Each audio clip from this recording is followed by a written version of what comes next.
ብዙዎቻችሁ ስለዚህ ልጅ ቪዲዮ እንድሰራ ስትጠይቁኝ ነበረ። ነገር ግን ኮንቴንት ክሬተሮች የተረዳ ነው አንድ ነገር አለ። ያልተረዳችሁም ሰዎች ካላችሁ አሁን ላብራራላችሁ፣ ይሄ ልጅ ምንድን ነው ያደረገው የሚለውን ማለት ነው። እና ይሄ ልጅ እንደ አጠቃላይ እየተቸውት እንደሆነ እንዲሰማችሁ አልፈልግም። ከዚህ በፊት ስለ ኢትዮጵያ የታላቁ ህዳሴ ግድብ የሰራው ቪዲዮ አለ። እሱ የሚገርም ቪዲዮ ነበር፣ በጣም ጠቅሞናልም።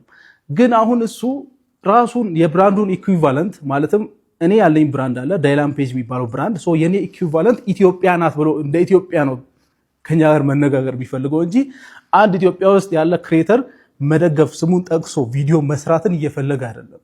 እኔ ዞሮብኝ ነው ወይስ ብዬ ግራ ገብቶኝ ጄሚናይ ላይ ገብቼ ያደረገውን ነገር ስጠይቀው ነበር። ጄሚናይ ይሄ ልጅ ያደረገውን ነገር እንዴት ታየዋለህ? እንደ ብራንድ ስፔሻሊስት እንደ ሶሻል ሚዲያ ብራንድ ስፔሻሊስት አውራኝ ብዬው ጄሚናይ ያለኝን ነገር አሳያቸዋለሁ። የኔን ሐሳብ ኮንፊርም ነው ያደረገልኝ።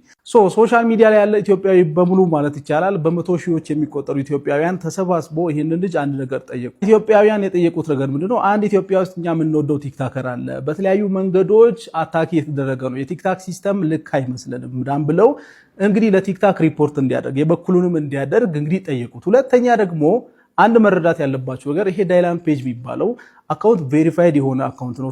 በጣም ፖፑላር ነው እና እሱ ሜንሽን እያደረገ ቪዲዮ ከሰራ የእናንተን ፎቶ አስቀምጦ ቪዲዮ ከሰራ ለእናንተ ሪኮግኒሽን እየሰጠ እንደሆነ ነው የሚታሰበው።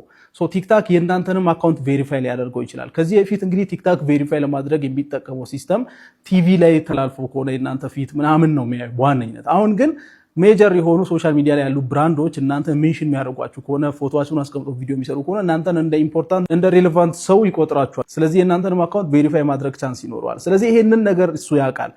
ምንድን ነው ያደረገው?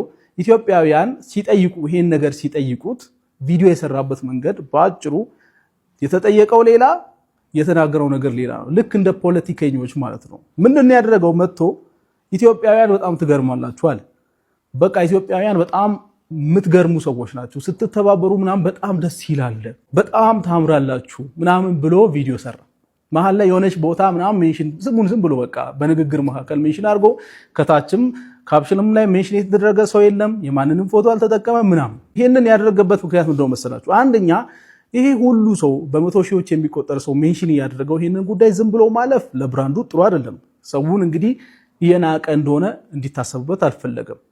ሰው የጠየቀውን ነገር ደግሞ መቶ እንዳይመልስ፣ ሰው የጠየቀውን ነገር ደግሞ መቶ እንዳያደርግላቸው በኋላ የሆነ ትራፕ ውስጥ ይገባል። ትራፕ ውስጥ ይገባል ማለት ሌላም ከተለያዩ ሀገሮች ሰዎች የራሳቸውን ክሬተሮች ቬሪፋይ ለማድረግ እናም እንግዲህ በቲክቶክ ሲስተም አታክ ያደረጉ ያሉ ሰዎች ካሉ መቶ እዛ ጋር እሱን እንዳያጨናንቁት በሚል እንግዲህ የኢትዮጵያውያንን ኮሜንት ጸጥ አስባለ ማለት ነው። ባንዴ ምን ብሎ ኢትዮጵያውያን ስትተባበሩ በጣም ታምራላችሁ።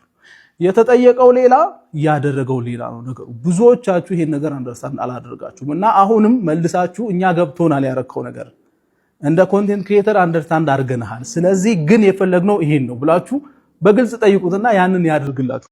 ጠልዟ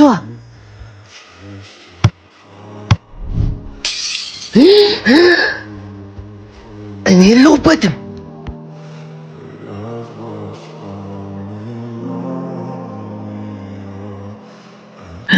ምንድን ነው?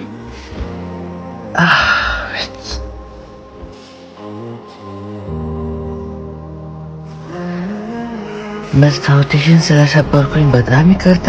ስንት ብር እንደሆነ አላውቅም። ያለኝ 200 ብር ነው። አባቴን አሞብኛል። ግን ይሄ ብር በቂ ካልሆነ በዚህ ስልክ ቁጥር ደውይ።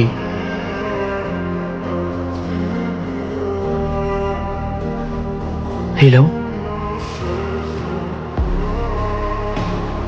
በጣም ይቅርታ አድርጊልን እማቤት። ኳስ ጫወቱ በድንገት ሰብሮት ነው። እንደዚህ እንድትሉ አይደለም የደወልኩላችሁ። በሉ ተነሱ፣ መኪና ውስጥ ግቡ። ሙሉ ክትትል ይደረግልሃል። አንተ ሆስፒታል መሄድ አለብህ። ወጪውን እሸፍናለሁ። እንደ እኮ መስታወትሽን የሰበር ነው። ለምን እኛን ትረጂናለሽ? በመጀመሪያ ተናድጄ ነበር።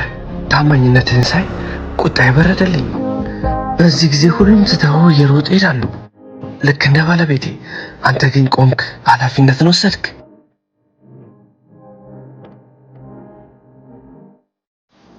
በሉ ተነሱ፣ አሁን መኪና ውስጥ ግቡ።